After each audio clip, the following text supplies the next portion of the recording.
Hello everyone, welcome to my YouTube channel.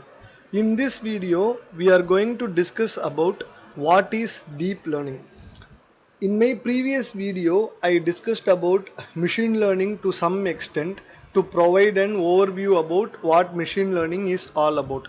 So in this video, we are going to discuss about the other area of the artificial intelligence, which we call it as deep learning. So before discussing about deep learning, let's see what is the difference between machine learning and deep learning.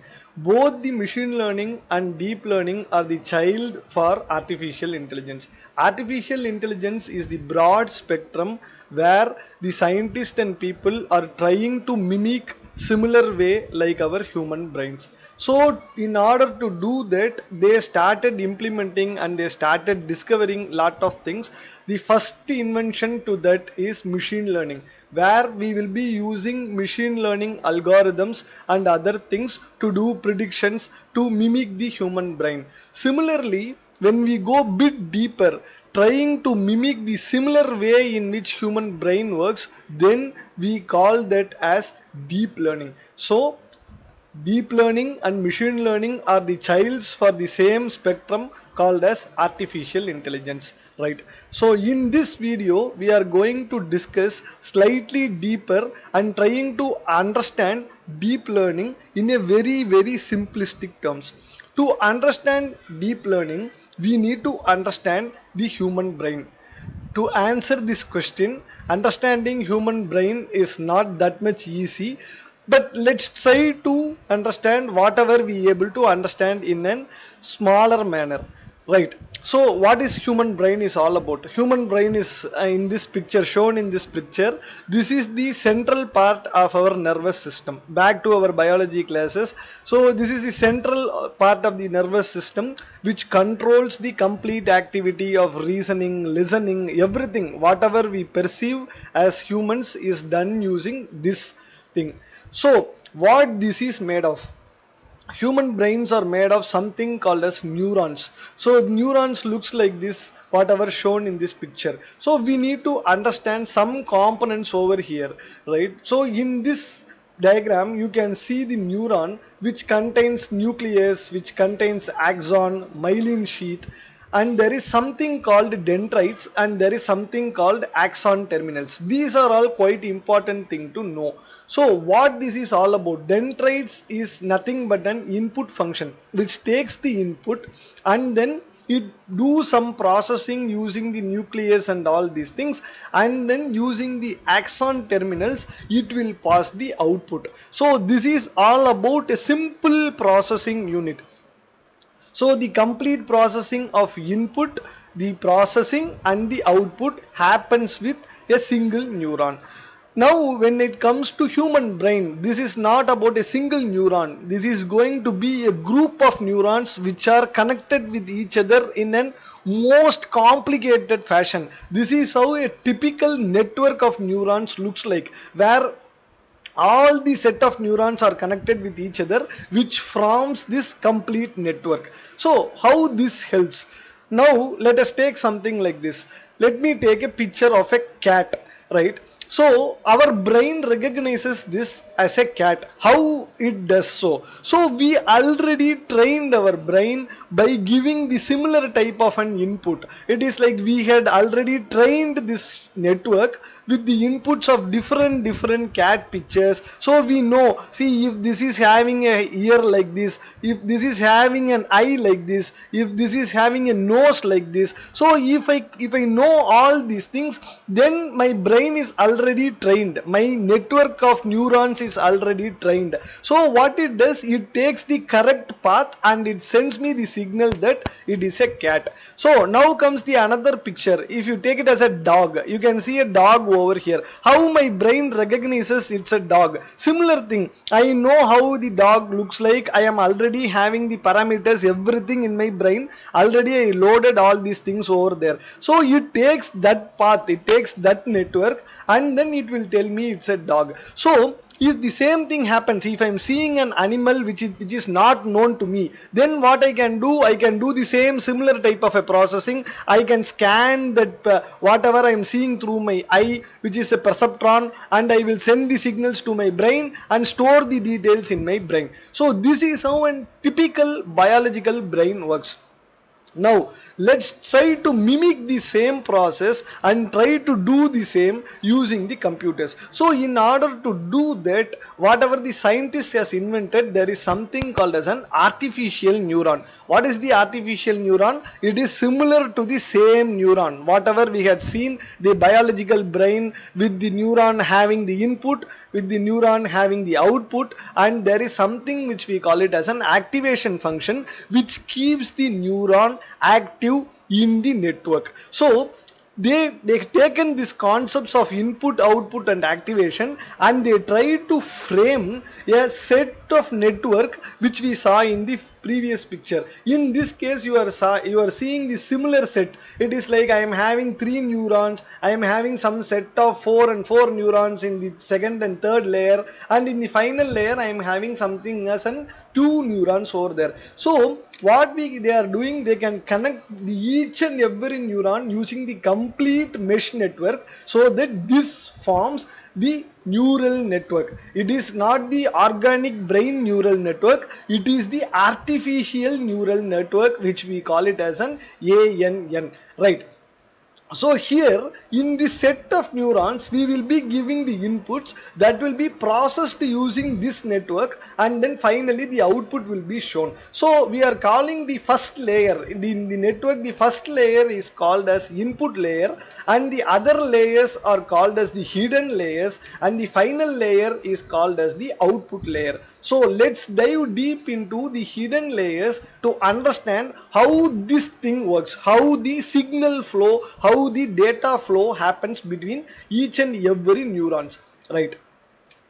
To understand that, we need to take a deeper dive into it. So let's consider the same scenario where we are having 3 neurons in the input layer. Each and every neuron will be given a value. In this case it is going to be 1, 2 and 3, right? So all these 3 neurons are connected to a neuron in the network which is similar to this. So in the network which we saw in the previous picture, each and every neurons are connected to the other neuron in the network. So let me take only one neuron to understand that in a better way. So I am taking the input layer and I am mapping it to the only one neuron in the hidden layer. So there are 2 parameters which are involved here. One is the value associated with each neuron, and other one is the weight associated with the mapping link between the neuron in the one layer to neuron in the another layer.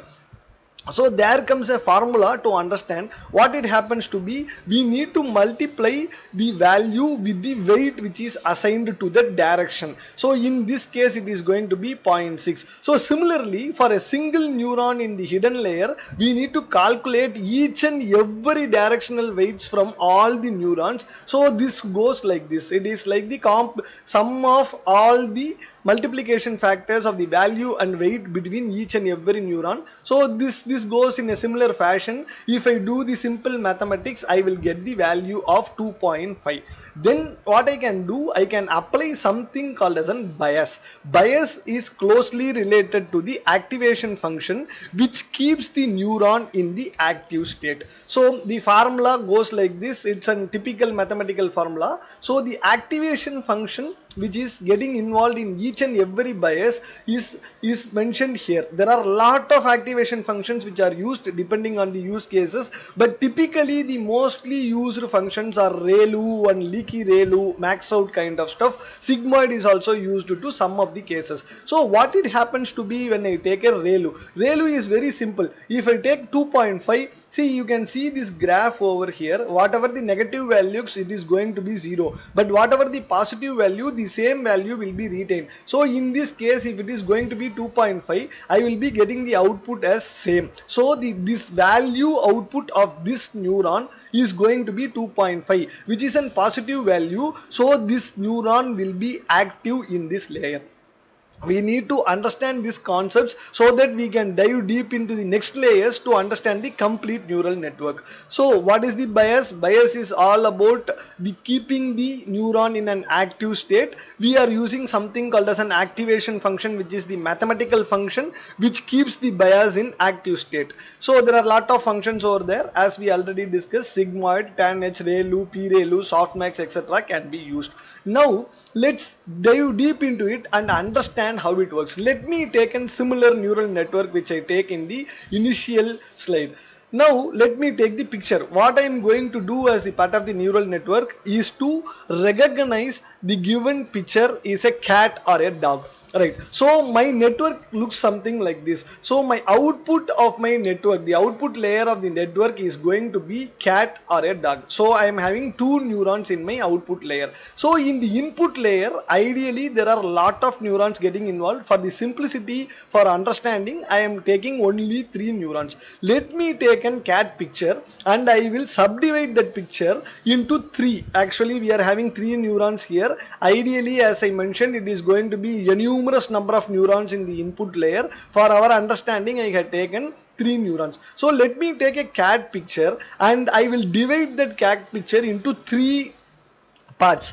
I am giving each and every part to this neuron, this set of 3 neurons in the input layer. So what it happens to be, once I am started processing it based on the weight and the bias values, slowly what it happens, each and every neuron in the hidden layer goes into an off mode, which means like the activation function keeps the neuron to 0 so that those neurons will be taken off from the network. So what it happens, it takes the path which is going to be this path, and finally it tells me it is going to be a cat. So this is how we train the model. Actually this path, what we call it as a forward propagation, where our direction of flow happens in a forward manner. So this similar process we need to do a numerous number of times, and we need to keep on doing it unless until this network recognize the cat picture as cat in a correct way. So let me take another example. It is like the same thing, the same network, we are taking the same neural network and we are giving the same picture. There is an opportunity, what happens, it will recognize the same picture as a dog, which is going to be the wrong case here. Actually the picture is cat, but my neural network is recognizing it as a dog. So to avoid these type of scenarios, what we do is called as a back propagation, where we need to tell the neural network whatever you are finding is wrong, the whatever the weights which you assigned at the each and every layer, all those weights we need to rectify those weights so that it will recognize that in a correct way. So we will use something called as a back propagation, which is the reverse learning process, by adjusting the weights across different layers so that the assessment and whatever it is getting trained in a correct manner, so the images are getting recognized in a correct way. So using this forward propagation and reverse propagation iterative number of times for multiple set of images, we will train a model, we will train a neural network which is capable enough, similar to our human brain, to recognize the pictures.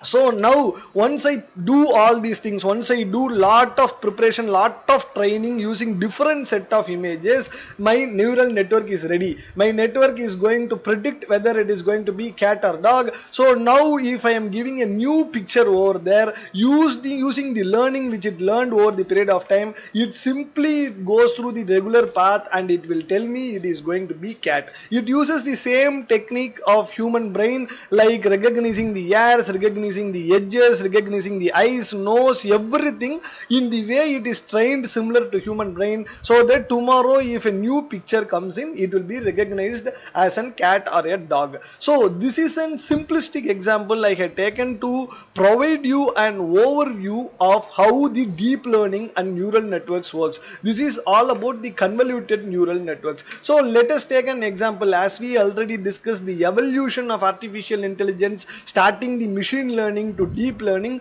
previously we use the typical machine learning algorithm, something like an SVM or random forest or something to do this image recognition stuff. So this picture represents a difference between the classic machine learning and the deep learning. So we discussed about the convoluted neural network. So in this case, the benefit is it is going to be mimicking like a human brain, and the output is going to be almost correct. Whereas in the machine learning, there are more chances that the output we are going to get may be an wrong one. So this is the advantages of using deep learning when compared to machine learning. As the evolution childs, deep learning is the newest evolution in the artificial intelligence field. So we are going to discuss about what are all the various different use cases this deep learning can solve. Actually we saw this in an extensive way. The image recognition stuff is recognizing whether it is going to be what, say it's a cat or dog or whatever it is.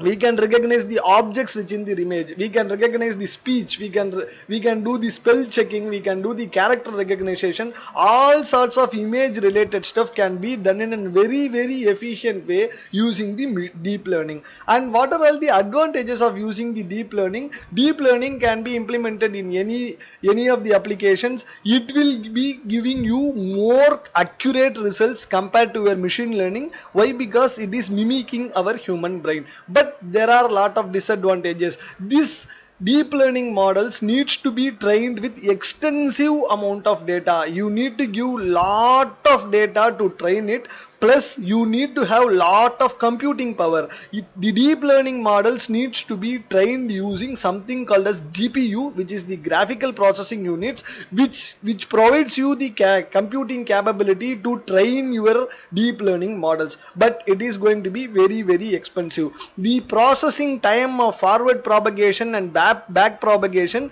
it takes lot of time for us to do the training. But these are all some of the disadvantages. But the output and prediction from the deep learning is always going to be more accurate as it mimics the human brain.